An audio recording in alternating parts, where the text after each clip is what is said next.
প্রিয়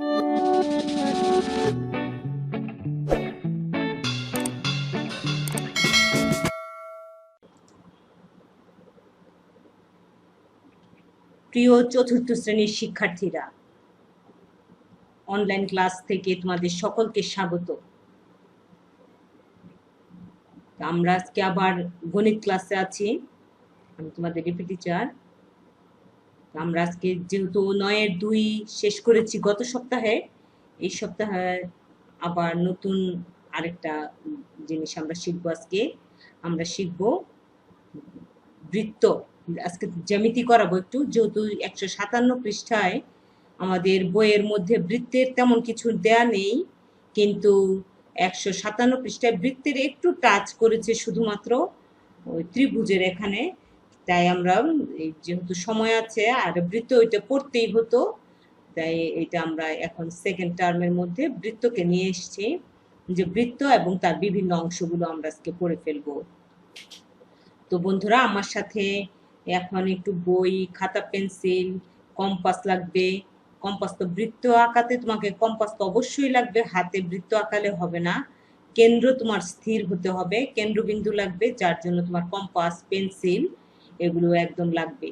তো আমার সাথে বন্ধুরা বই খাতা নিয়ে, এই জ্যামিতি বক্স নিয়ে বসে পড়ো। তো চলো আমরা এখন মূল ক্লাসে যাই। তো আমরা এখন বৃত্ত কাকে বলে তা দেখি।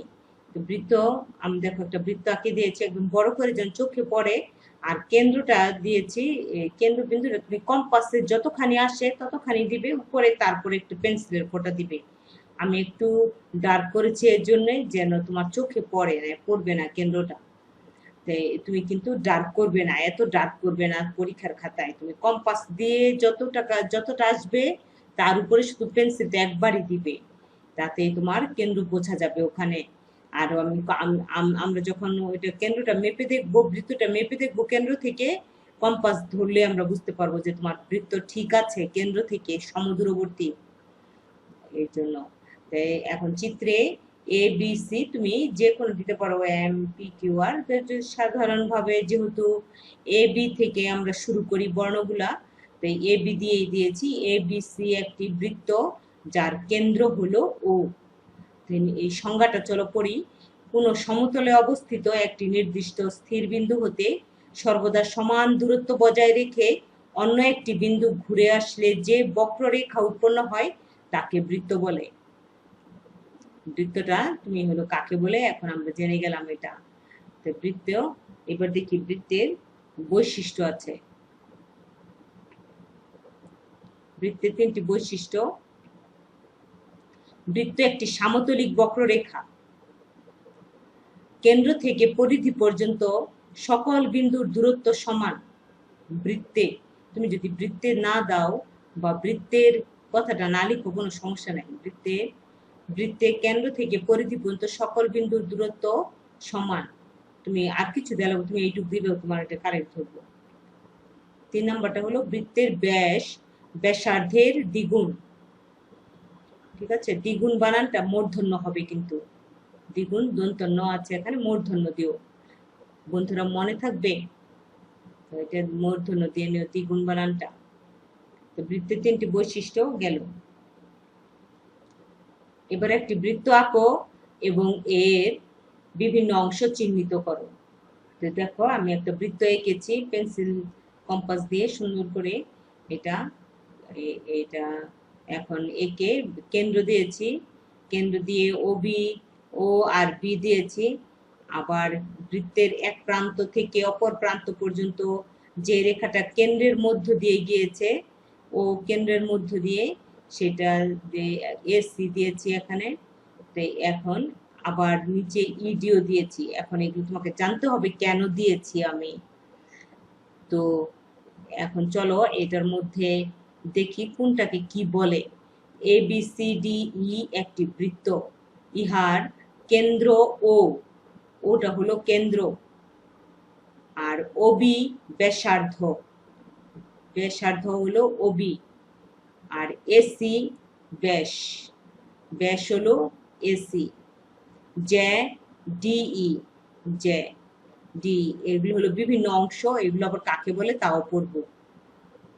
ব্যাস হলো এসি, জ্যা হলো ডিই, বৃত্তচাপ এ থেকে বি পর্যন্ত যেই চাপটা নিব আমি কম্পাস দিয়ে যেটুকু নিব এইটুকুন হলো বৃত্তচাপ। আমি এখানে এ থেকে বি পর্যন্তই দেখিয়েছি। তুমি দেখালে তুমি যে কোনো অংশে দেখাতে পারো চাপটা। তুমি বিসিও দেখাতে পারো বৃত্তচাপ, তুমি সিডিও দেখাতে পারো বৃত্তচাপ।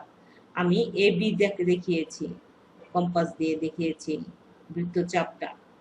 পরিধি পুরাটা, পুরোটা বক্ররেখাটা যে এঁকেছি আমি, বক্ররেখা পুরোটা হলো পরিধি। A B C D E, ই হলো পরিধি। এটা পুরোটা যে বর্ণগুলো আমি এলোমেলো করেও দিতে পারতাম, আমি একদম একটার পর একটা করে দিয়েছি যেন পড়তে এবং তোমার বুঝতে সুবিধা হয়। আমি এসি ব্যাস দিয়েছি, ওবি ব্যাসার্ধ দিয়েছি, ডিই জ্যা দিয়েছি। এটা তুমি কিন্তু ভিতরে বৃত্তটা যে চিত্রটা এঁকেছি চিত্রের ভিতরে কিছু লিখবে না, তুমি চিত্রের ভিতরে কিছুই লিখবে না, তুমি নিচে আলাদা করে লিখে দিবে ইহার কেন্দ্র ও, ব্যাসার্ধ ও বি, ব্যাস এসি, জ্যা ডিই, বৃত্তচাপ এ বি, পরিধি A B C D E, বাস শেষ। এ পর্যন্তই তোমার দিলে হয়ে যাবে। তুমি কিন্তু চিত্রের ভিতরে কিছুই লিখবে না, তুমি চিত্রটার মধ্যে শুধু চিহ্নিত করবে, চিহ্নিত করে নিচে আলাদা করে লিখে দিতে হবে। ঠিক আছে, এবার চলো বিভিন্ন অংশের সংজ্ঞাতে যাব। এখন আসি ব্যাস। প্রথমে ব্যাস হলো চিত্রে কেন্দ্র ও বিশিষ্ট বৃত্তের, ও কেন্দ্র বিশিষ্ট বৃত্তের এবি হলো ব্যাস। বৃত্তের পরিধির এক প্রান্ত থেকে কেন্দ্রের মধ্য দিয়ে পরিধির অন্য প্রান্ত পর্যন্ত দূরত্বকে ব্যাস বলে। ব্যাসকে তোমার বৃত্তের কেন্দ্রগামী যাকে ব্যাস বলে। এটা হলো অন্যভাবে বলা যায় সহজ করে, বৃত্তের কেন্দ্রগামী যাকে ব্যাস বলে, এটাও বলতে পারো।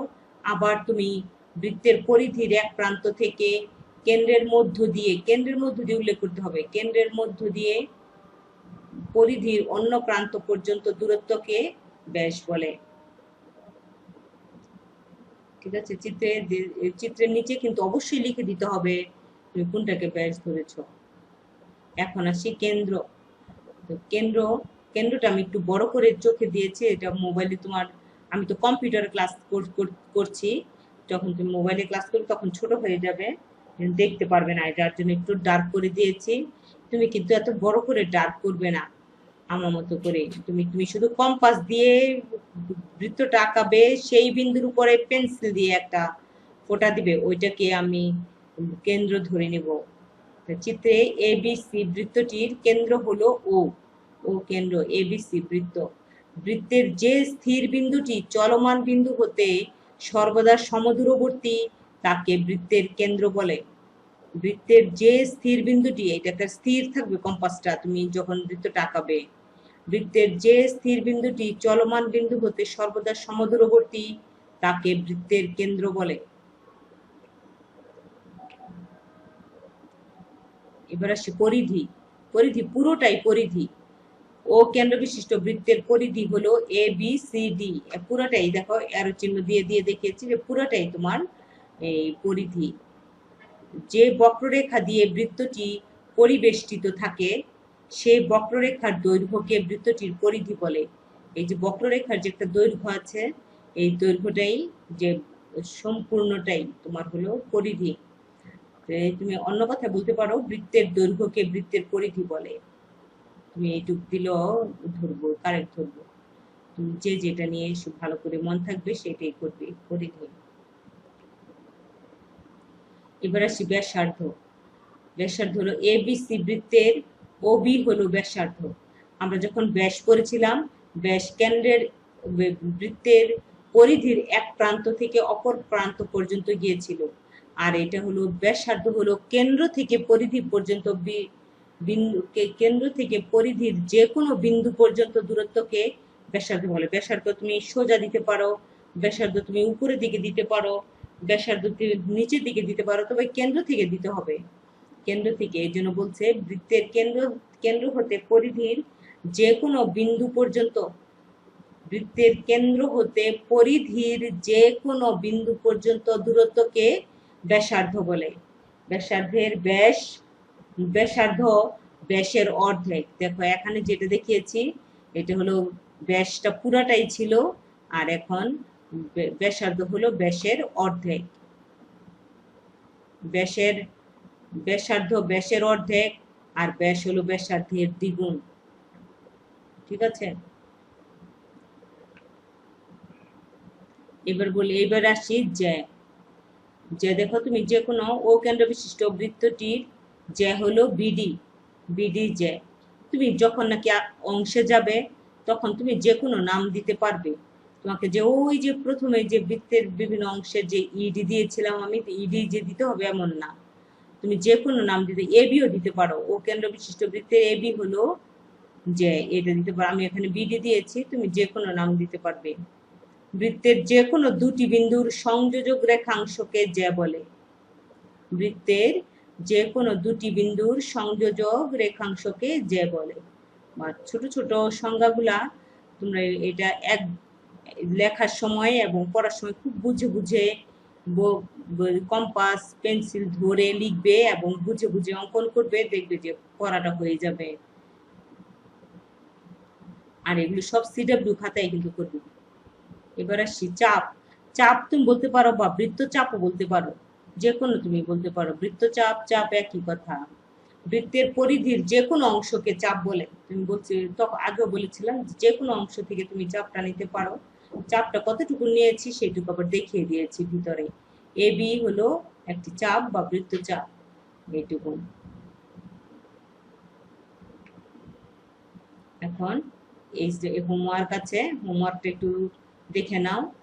আর আজকে যে পর্যন্ত এই বৃত্ত কি, বৃত্তের তিনটে বৈশিষ্ট্য, বৃত্তের বিভিন্ন অংশ, তারপর হলো বিভিন্ন অংশের সংজ্ঞাগুলা, আবার প্রত্যেকটা আঁকা, প্রত্যেকটা একে নিচে নাম লেখায়, এগুলো তোমার সিডব্লিউ কপির মধ্যে করতে হবে, সিডব্লিউ খাতার মধ্যে করতে হবে।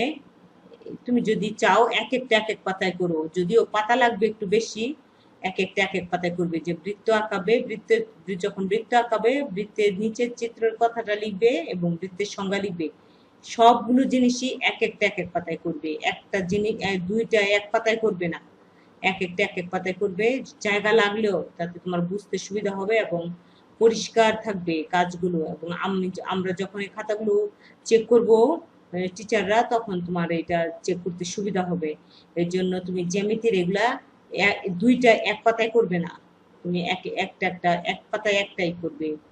এখন দেখো হোমওয়ার্ক দিয়েছি 3 সেন্টিমিটার ব্যাসার্ধের একটি বৃত্ত আঁকো। তুমি স্কেলে 3 সেমি নিবে। তুমি যখন এই ত্রিভুজ করেছিলে তখন 3 সেমি ব্যাসার্ধের একটি সমবাহু ত্রিভুজ এঁকেছিলে না?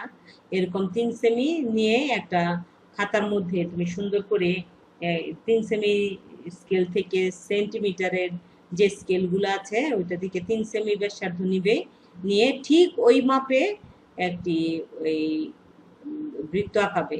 তাই বৃত্ত তুমি যদি 3 সেমি ব্যাসার্ধের একটি বৃত্ত আঁকো এবং এর ব্যাস ও কেন্দ্র চিহ্নিত করো, তখন ব্যাস কিন্তু দ্বিগুণ হয়ে যাবে, তাই না বন্ধুরা? দ্বিগুণ হয়ে যাবে, ব্যাসটা তখন দ্বিগুণ হয়ে যাবে। 3 সেমিটা তুমি হলো নিবে, আগে একটু আঁকায় একটা আলাদা করে দাগ দিয়ে নিবে, যে 3 সেমি লিখে নিবে। আগে একটু আলাদা করে লিখে নিবে 3 সেমি, বা সরাসরি স্কেল থেকে যদি 3 সেমি ব্যাসার্ধ নিয়ে আঁকো তবুও তোমার ওখানে লিখে দিতে হবে কিন্তু চিত্রের ভিতরে যে এটা 3 সেমি। ওখানে গায়ে তুমি ব্যাসার্ধ লিখবে না, ব্যাসার্ধ না লিখে 3 সেমি, 3 সেমি শুধু লিখে দিবে। আমি যখন এগুলো আবার আলাদা আলাদা করে করাবো তখন তুমি দেখবে যে আমি কিভাবে লিখে দিয়েছি। এখন তুমি একটা হোমওয়ার্ক নিজের মতো করে করো, 3 সেমি ব্যাসার্ধের একটি বৃত্ত আঁকো এবং ব্যাস ও কেন্দ্র চিহ্নিত করো। আগামীকাল তুমি আজকে শুধু সিডব্লিউটাই করো। এই হোমওয়ার্কটা যদি না পারো তবে তুমি এই এত তাড়াহুড়া করে করার দরকার নেই। আগামী দিন যেদিন ক্লাস থাকবে আমাদের, আবার ওই ক্লাসের মধ্যে আমি দেখাবো যে কিভাবে 3 সেমি ব্যাসার্ধের বৃত্তগুলা আঁকাতে হয়। বা ওইটা তুমি যদি পারো খুব ভালো, হোমওয়ার্ক শেষ করে ফেলবে। এই একটা হোমওয়ার্ক তুমি খাতায় লিখে নাও, 3 সেমি ব্যাসার্ধের একটি বৃত্ত আঁকো এবং ব্যাস ও কেন্দ্র চিহ্নিত করো। তো ব্যাস তোমার 6 সেমি হয়ে যাবে, আর কেন্দ্র ও হয়ে যাবে, আর কোনো কিছু লিখতে হবে না, কোনো সংজ্ঞা দেয়নি, কিছু দেয়নি। তো আজকের ক্লাস এ পর্যন্তই। বাকি কাজগুলো যেগুলো আমি করিয়েছি, দেখিয়েছি, সংজ্ঞাগুলো দেখিয়েছি, এগুলো সব তুমি সিডাব্লিউ খাতায় করবে। শুধু একটা তারিখ দিয়ে, আজকের তারিখ দিয়ে হোমওয়ার্ক খাতার মধ্যে করে নেবে। ঠিক আছে বন্ধুরা, সব কিন্তু পড়া কিন্তু জমিয়ে রাখবে না, অবশ্যই এই ক্লাস ওয়ার্ক খাতায় এবং হোমওয়ার্ক খাতায় কাজগুলো করে রাখবে। আজকের ক্লাস এ পর্যন্তই। সকলকে ধন্যবাদ।